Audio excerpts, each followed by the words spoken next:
everyone, my name is Emily and I'm the founder of the Forest Fleur, a research organization dedicated to increasing public understanding of the Sasquatch species in order to inspire habitat preservation. Over the past 2 years, I've been working on a massive mapping project. By vetting each report using location and witness credibility, I've been able to assemble a pretty robust map of Sasquatch sightings in the United States. Many of these reports have been shared with me by witnesses who haven't published this information online. By anonymizing these stories and leaving out precise location details, I'm able to share them with you today. Between 1999 and 2002, a family living in Chemung County, New York, began experiencing a series of strange encounters near their wooded property. The first incident occurred around 1999 on a sunny afternoon at 3 p.m. Two of the family's children came running into the house, completely terrified. They claimed they'd seen what looked like an ape squatting in the creek, apparently going to the bathroom. The creature turned to look at them, stood up on two legs, and ran up the hill. The children described it as having a pointed head, long hair, and a distinctly human-like posture. About a week later, two of the other children had their own encounter while walking home along the road. They reported running into a hairy animal walking upright, but this one was a different color and smelled like garbage. While one pair of children described a creature with reddish-brown fur similar to an orangutan, the other set of children described a dark brown or black Sasquatch. None of the children had access to TV or Bigfoot media. They were homeschooled and well acquainted with the appearance of local wildlife. When their mother heard of the accounts, she separated the children and asked each of them to draw what they saw. All four of the sketches showed the same thing: an ape-like creature standing erect with long arms, short legs, a flat nose, and a necklace, conical head. A few years later, in 2002, the family's 14-year-old foster child had a sighting while riding home with her grandmother. They thought at first it was a bear crossing in front of them, but the little girl later insisted that the creature walked on two legs, swung its arms, and turned its entire body to look back at them. It had come up from a wooded creek and was moving toward the family's property. Over the years, other strange incidents had been reported by the children in the household. One boy said he'd often seen a large man crossing the road near the same creek while waiting for the bus. In 2001, one of the children's friends reported seeing a massive silhouette run across the driveway and up the hill at night while sitting in a parked vehicle. Although snow erased any tracks by morning, the witness remained adamant about what he'd seen. The homeowners later reflected that the spike in activity might have been tied to logging in the area, which had pushed wildlife, including possibly Sasquatch, closer to their property. The land was thickly forested with a ravine, abundant water, and regular food offerings for wildlife. Over 2 decades, she'd seen bears, deer, and perhaps something else entirely move through the property she once called home.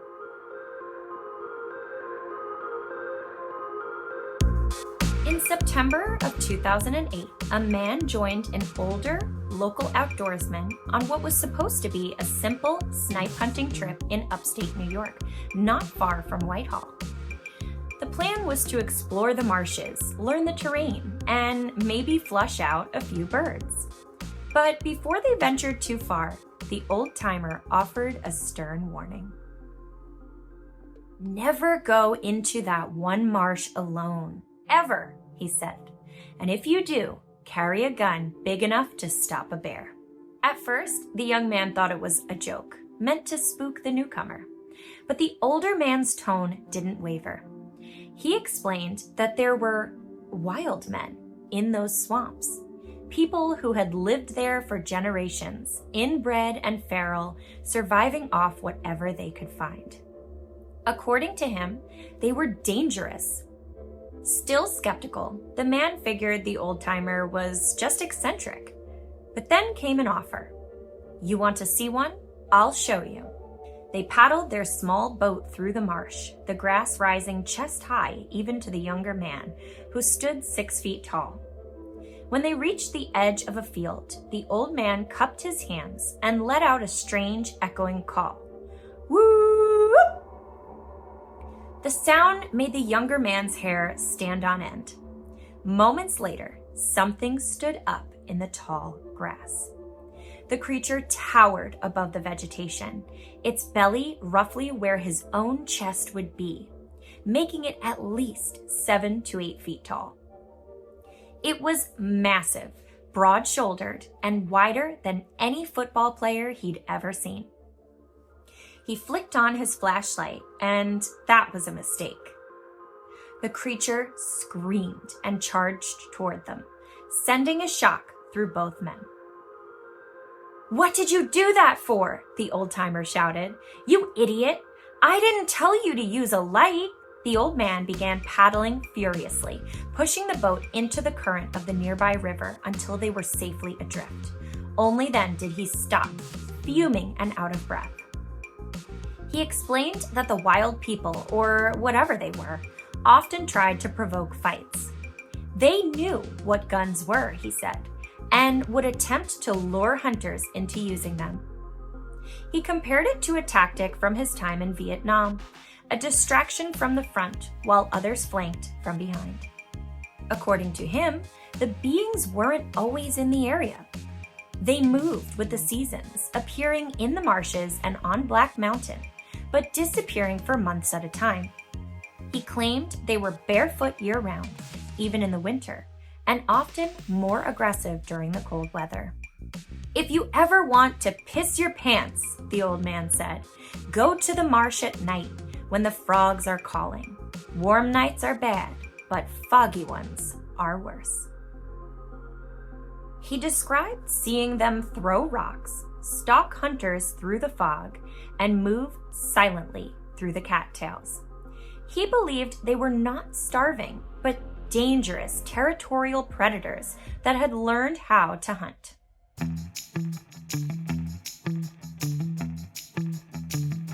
In October 2019, a man driving through the small riverside town of Lowell, Idaho, had an encounter he still can't explain. Lowell is a little more than a quick stop along the river. A gas station on the west end, a small cafe in the middle, and a motel on the east end with a row of rooms stretching parallel to the road. It was along this quiet stretch, about 40 yards past the motel, that the driver caught a flash of movement in the corner of his left eye, the side facing the river. In his headlights, he saw what appeared to be the hindquarters of a large, upright figure, running at full speed across the road. The motion was unmistakably bipedal. Its right leg extended back in a stride that reminded him of a sprinter crossing a finish line. Instinctively, he turned his head fully left, hoping to catch another glimpse.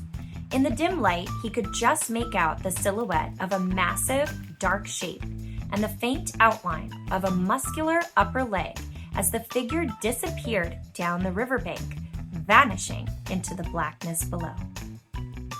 Had he arrived only 5 seconds sooner, he realized, he might have caught the creature in the middle of the road. For several minutes, he sat in his stunned silence, trying to make sense of what he had seen. An elk? A bear? Neither explanation fit. The stride, the shape, the sheer speed, none of it made sense. Slowly, he found himself considering the only possibility left. Bigfoot? Sasquatch? The thought lingered. He tried to dismiss it and continue driving, but the image of that shadowed figure running upright along the river never left his mind.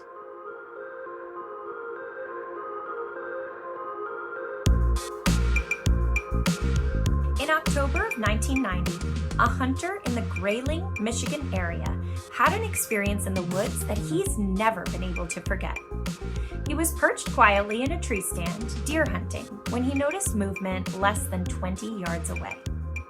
What he saw wasn't a deer. It was something standing upright, about 5 feet tall, covered in hair, that appeared greenish-gray to black in color. For over 15 minutes, he watched the creature. It seemed young, perhaps a juvenile, and it showed no fear of his presence.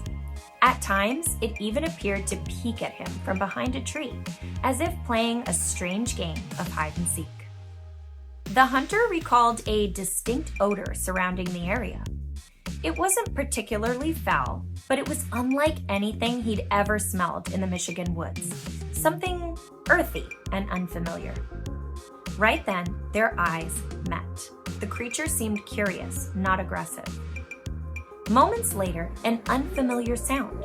Something the hunter couldn't describe or compare to any known animal, echoed through the forest. In response, the creature turned calmly and walked away on 2 legs, disappearing into the trees. The witness, an experienced outdoorsman, later said he knows every species native to Michigan's forests, and this was not one of them. There's just not enough time here to explain everything I saw and heard, he said. But I know what I saw, and it wasn't any animal known to man.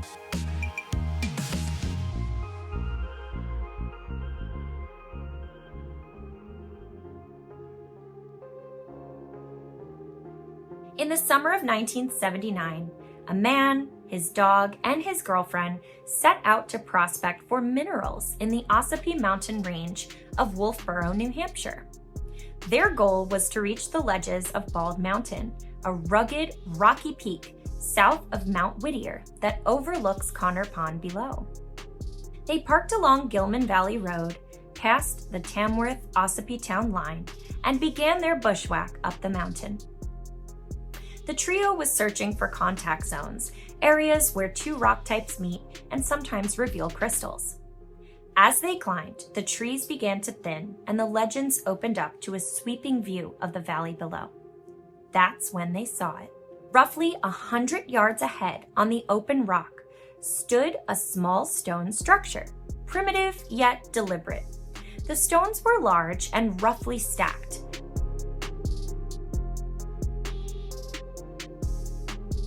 Inside the structure stood a massive man-like figure facing away from them.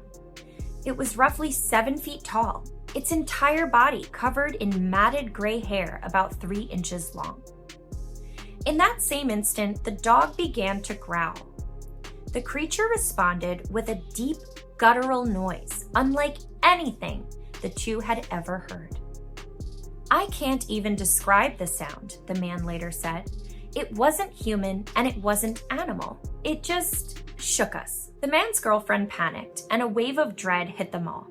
Without a word, the group turned and fled down the mountain, retracing their steps as fast as they could through the thick brush.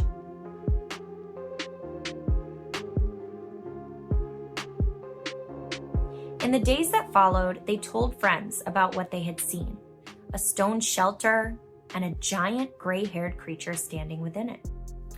It took the couple almost a year to build up the courage to return to the ledges. When they finally did, the place looked just as they had remembered, except for one crucial detail. The stone structure they had seen before was gone. They scoured the area carefully, combing every ledge, searching for even the slightest indentation or scatter of stone that could have marked its foundation. But there was nothing, no trace of where those heavy boulders had been stacked, or how something so large could have vanished without a sign. Whatever had built it, whatever had stood inside, was gone without a trace.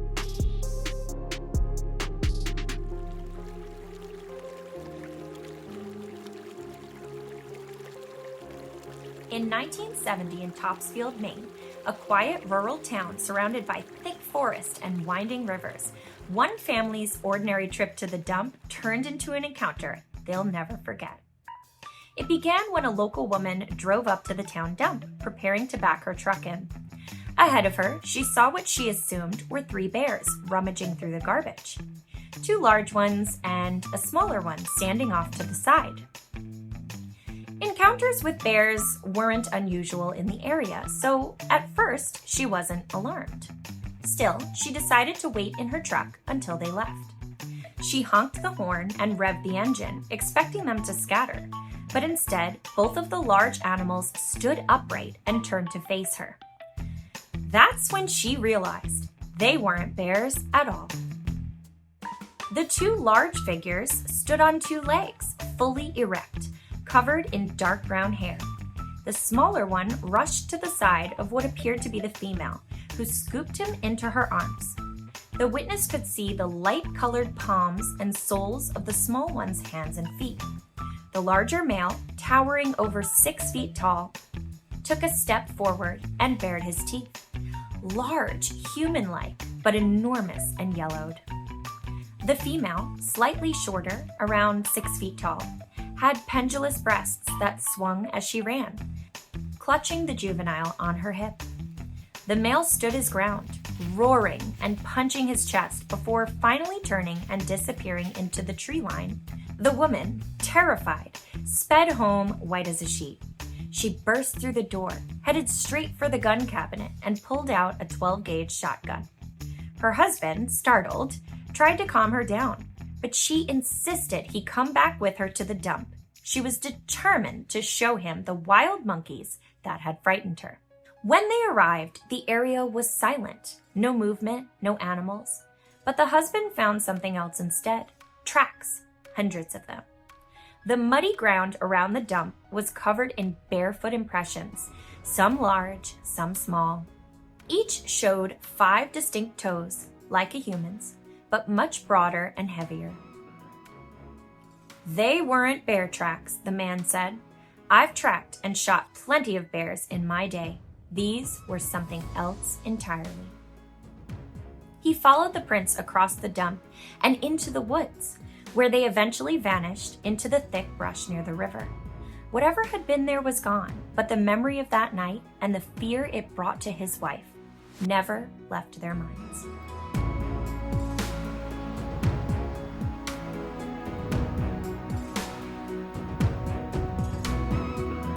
I hope you've enjoyed these stories that I've shared with you today. Something I want to point out is that through my research, I've come to find that most Sasquatch sightings are actually road crossings. If you're looking to see a Sasquatch and collect some proof, my suggestion would be to invest in a dash camera.